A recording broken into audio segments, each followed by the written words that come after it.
işin zirvede. Kafa rahat olur tabi emin ellerde. Sis gibi flow'dan dili forslama. Porselen toplama kozmetik yoklama. Yok olur kombinin 11'i görmeden. Çok çevik Porsche der tam ekip yol verin. İşin sonu dijipin.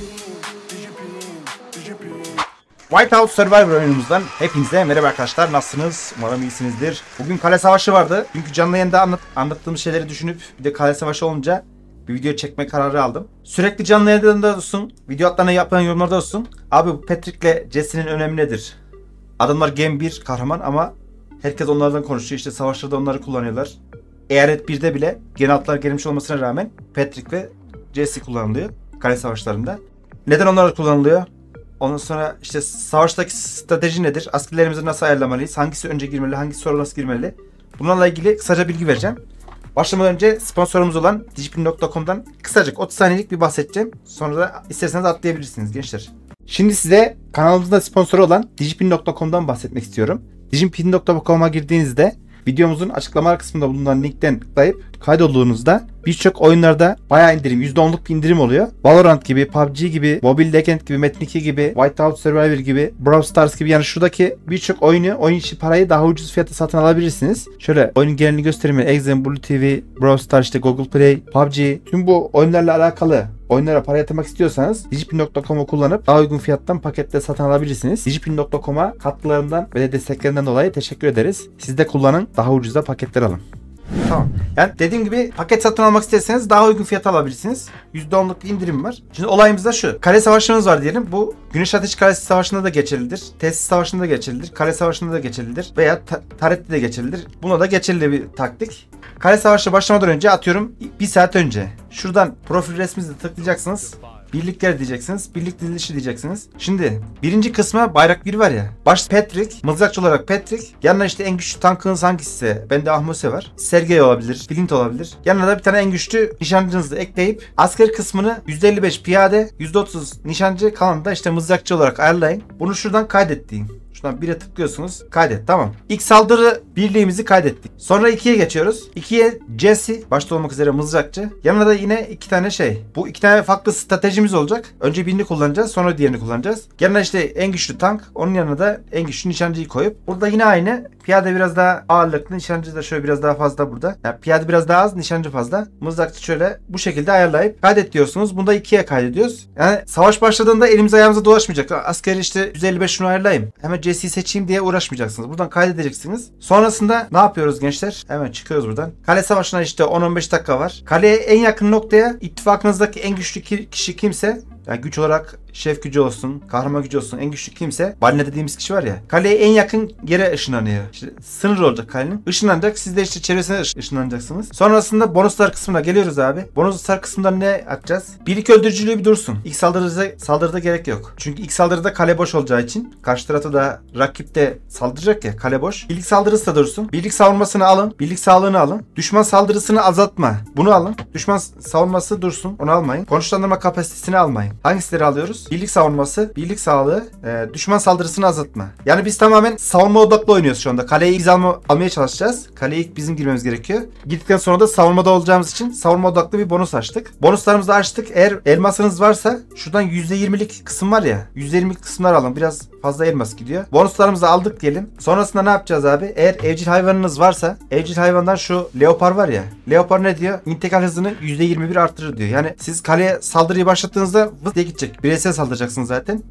Karşı tarafın öldürücülüğünde %3 oranında azaltır diyor. Yani siz kaleye aldığınız, içeriye girdiyseniz karşı taraf size saldırıyor ya. Saldırı hızını, yani öldürücülüğünü %3 oranında azaltacak gençler. Buradan da bunu aldınız. Burada bizim intikal hızı önemli burada. Sonrasında işte geri sayım başladı. Herkes bireysel alacak. Seferberlik açmayacaksınız ilk dalmada. Siz seferberlik açıp da seferberliğin süresi bitene kadar, 1 dakika bitene kadar buradaki arkadaşlar içeriye girmiş olur, rakipler. O yüzden herkes bireysel de alıp kaleye alacaksınız. Siz savunmada olacaksınız. Diğer arkadaşlar, sizden sonra gelen arkadaşlar da size destek olacak. Yani kaleye destek eklemiş olacak.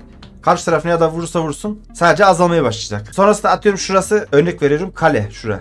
Burayı işgal et diyelim mesela. Buradan Patrick olanı seçeceksiniz, unutmayın. Kale boş olduğu için Patrick olanı seçip direkt bak, ben 1'e bastım, seçtim. Saldır dedim. Birliğimiz gitmeye başladı. Zaten dibinde olduğu için bu kadar uzun sürmez. Hatta destekleme içinde şuradan hızlandırma deyip kullan diyeceksiniz. Çat çat çat çat çat. Şu mesela şu ikinci varsa daha iyi olur. %50 kısaltıyor. Tak diye hemen askeri sokmanız lazım. Buradan kullan deyip sokacaksınız. Hadi Şu orduyu bulmanıza gerek yok. Mesela kale burada. Orduyu bulmanıza gerek yok. Şuradaki şeye tıklayıp orada hemen gözüküyor. Buradan hızlandır deyip tak basacaksınız. Örnek veriyorum, senaryomuzdan devam edelim. İçeriye girdiniz. Diğer arkadaşlarınız da girdi. Karşı tarafta geldi. Size saldırıyor. Sizin içerideki askerleriniz azalıyor. Arkadaşlarınız da gönderdiği için birlik biraz daha artıyor. Kaleyi aldınız. Karşı taraf geri döndü gidiyor. Bu sefer ne yapacaksınız? İçeride Patrick var. İçeride Patrick varken sürekli içeriği doldurmanız lazım. Sürekli. Çünkü karşı taraf saldırdıkça içerideki askerler eksiliyor.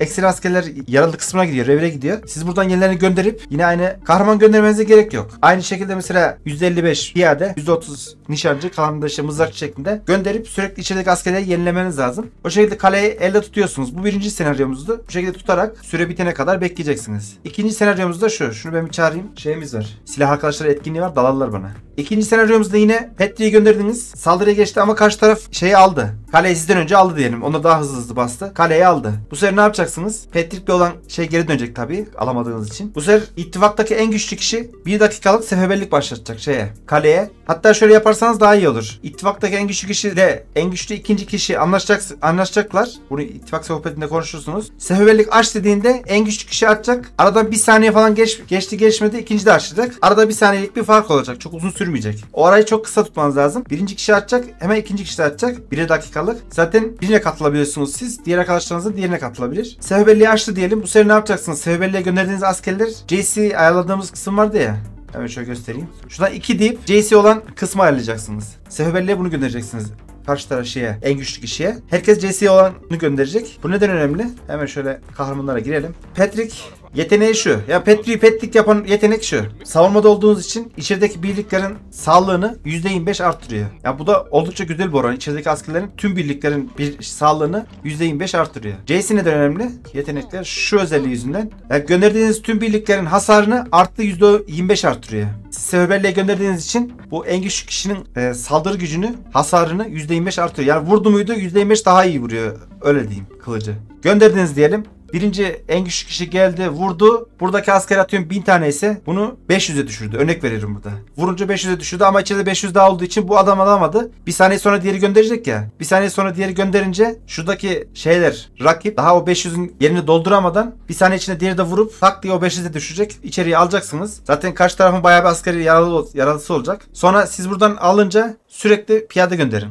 Burayı doldurdunuz diyelim. Kaleyi tekrardan aldınız. Ne yapacaksınız? JC olan bildiğinizi çekip tekrardan Patrick göndereceksiniz. Çünkü içeride savunmada olacağı için Patrick'in gücü olacak. JC'li olan ekibi gönderirken ki açacağımız bonuslar ne olacak gençler? Onları da anlatayım size. Birlik öldürücülüğü, birlik saldırısı, düşman savunmasını azaltma. Yani düşman içeride sizden önce aldığı için içeride olacak, savunmada olacak. Bu savunmayı azaltacaksınız.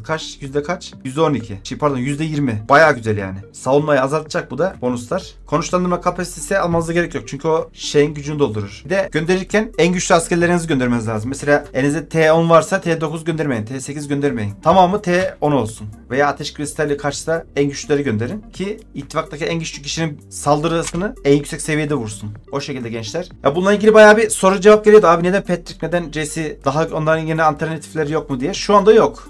Onlarla ilgili bir düzeltme gibi bir şey yaptılar ama tam düzeltmediler. Öyle olduğu da daha iyi abi. Çünkü Gen 1 herkeste var. Herkes alsın kullansın yani. Gen 6'yı mı beklesin adamlar? Bence iyi yapmışlar. Bu konuyla alakalı sormak istediğiniz soruları, önerilerinizi veya benim atladığım, eksik söylediğim şeyler varsa yorumlar kısmına yazın lütfen. Ben de oyunun gülmesi değilim yani. Ben de tecrübe ettiğim veya Abdullah'lardan falan duyduğum şeyleri anlatıyorum. Önemli olan bilgiyi paylaşabilmek gençler. Yanlış da olsa. Neyse. Umarım beğenmişsinizdir. Beğendiğiniz takdirde lütfen videoyu beğenmeyi, ki beğenilen videolar ne kadar fazla beğenilirse YouTube'da daha üstlere çıkıyor. Kanalımızın gelişmesi açısından beğenmenizi rica ediyorum. Kanalıma da abone olmayı. Çünkü bu videoyu izleyenlerin %70'i hala abone olmadan izliyor. Şu videoyu şu anda izliyorsan %70'i izleyenlerin abone olmadan izliyor gençler. Ya abone olsanız ne olur? İşte çekilişlerimiz oluyor. Onlara katılırsınız. Canlı yayında muhabbetlerimiz oluyor. Onları kaçırmaz olursunuz. Oyunla alakalı muhabbetlerimiz oluyor. Yani öyle dostlar. Umarım beğenmişsinizdir. Bir sonraki Whitehouse Survivor videolarımızda görüşmek üzere. Kendinize çok çok iyi bakın. Hoşçakalın. Mehmet. O da diğer YouTuber arkadaşları gibi sevilmemekten muzdarip. Kanalımdaki tüm videoları izleyenlerin %80'i abone olmadan izliyor. Mehmet üzgün. Hadi sen de 2 saniyeni ayırarak abone ol. Mehmet'i mutlu et. mehmetimutluet.com